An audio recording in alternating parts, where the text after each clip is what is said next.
Good morning, people. I am on my way to work this morning.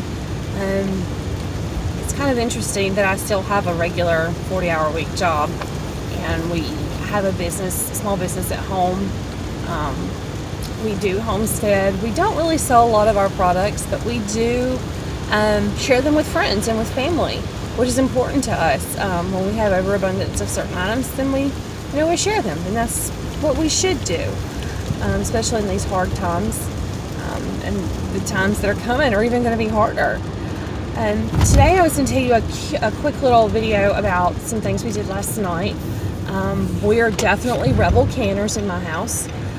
I always have been. I grew up that way. I grew up where you canned squash to make squash patties. That was the best way to make them. You canned squash, you canned all kinds of meats.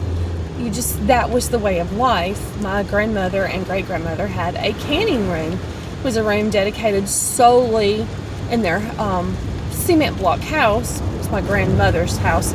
My great-grandmother just lived there when she was older. But they had a room dedicated solely in their house where they stored canned goods.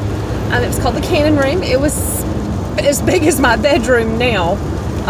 Which is not very big, but I mean, it was probably 10 foot, 7, 8, 10 foot wide, probably 12, 14 deep with floor to ceiling shelves. The kind of room that we all could be very jealous of, and I know I am, because I don't have the storage space that I wish I did, even though we have a full basement, or a partial basement.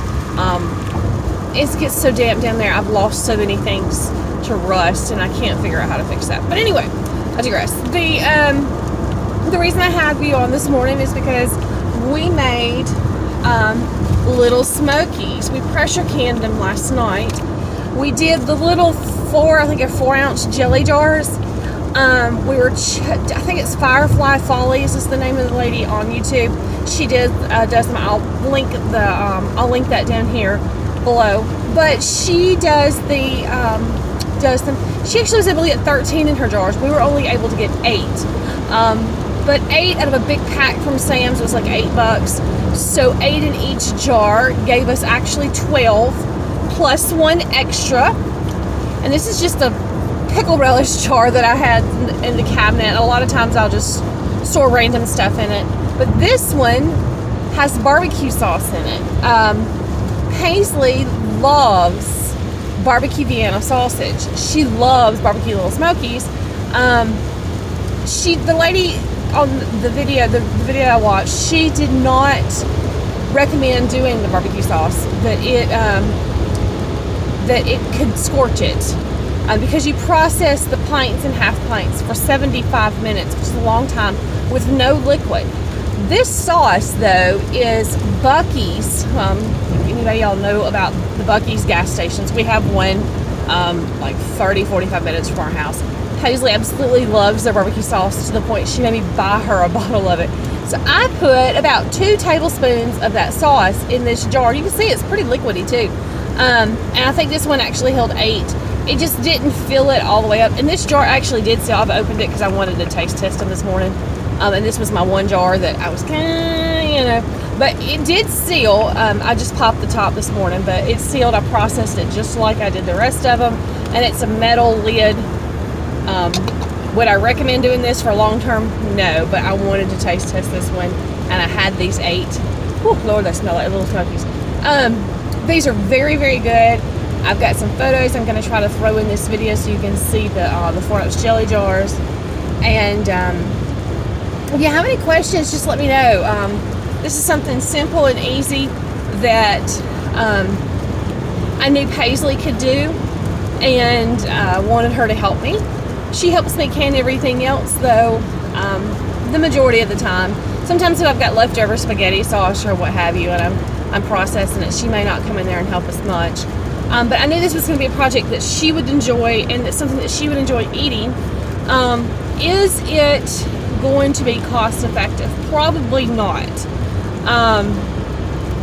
Because $8 for a pack of them, plus having to buy 4-ounce jars because I don't normally can in those.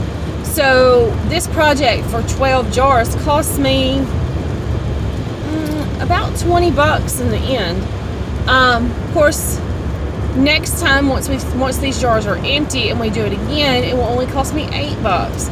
And that's getting the big packs of, I think they're Hillshire maybe farms, little Smokies from Sam's. I think they're like $7.98. Like I said, I ended up with 13 containers with 8 in there apiece. I really wish I could find jars cheaper. That would be amazing. But those little bitty 4-ounce ball jars are as much as I pay for quart jars. So I just normally don't buy them. I don't make jellies and jams. It's just not something that I do. We don't eat them, so there's no reason for me to make them.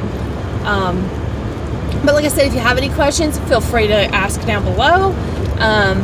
Subscribe to our channel. We're very, very new. Obviously, I'm doing a video going down the road in my car. But I wanted to reach out to you guys and show you this awesome thing that we've been able to do. And it's super easy to do at home. And it's a super easy project. There's no measuring hot water, nothing. You just cold pack them, cold raw pack them in the jars, and then process them for 75 minutes. So, all right, guys, you have a great day. Bye.